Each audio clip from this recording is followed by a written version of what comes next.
Jeepers Creepers, 2001 horror thriller movie. Written and directed by Victor Salva, starring Gina Phillips, Justin Long, and Jonathan Breck as the Creeper. The film became a commercial success on a modest budget, and later developed a strong cult following in early 2000s horror cinema. At its core, the film follows two siblings, Trish and Darry, who are driving home through a remote rural highway during a break from college. Their routine road trip changes when they witness a strange figure disposing of something disturbing near an abandoned church. That single moment pulls them into a chain of events where curiosity leads them toward an unknown predator that appears every 23 years to feed. The story itself is simple, but the film focuses more on tension and uncertainty than on complex plotting. One of the strongest elements of the film is its cinematography and atmosphere. It uses wide, empty highway shots, long rural landscapes, and silence to create isolation. The camera often avoids fully revealing the threat, instead showing partial glimpses or distant frames of the creeper. This controlled visibility builds tension because the audience is forced to imagine more than what is shown.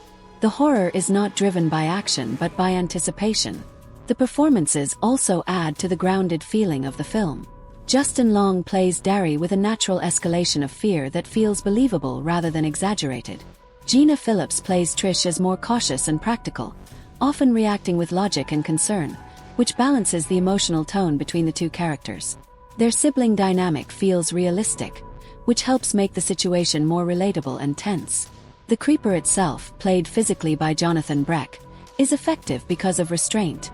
The character moves slowly and deliberately, creating an unsettling presence without needing constant screen time.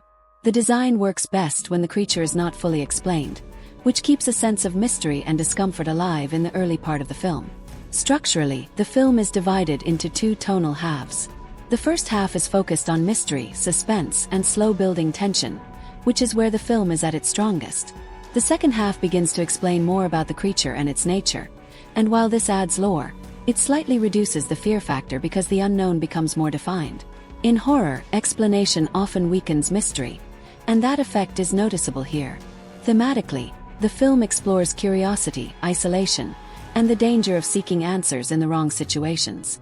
A key idea is that curiosity itself can become dangerous when it leads you deeper into something you cannot understand or escape. It also plays with the fear of being watched and the vulnerability of being stranded far from help. Compared to other early 2000s horror films like The Texas Chainsaw Massacre, 2003, or Wrong Turn, 2003, this film stands out more for its suspense and atmosphere rather than violence or constant action. It relies more on silence and anticipation than shock or gore. From my personal point of view, this is simply a good horror movie. Not a masterpiece, but a solid and memorable experience.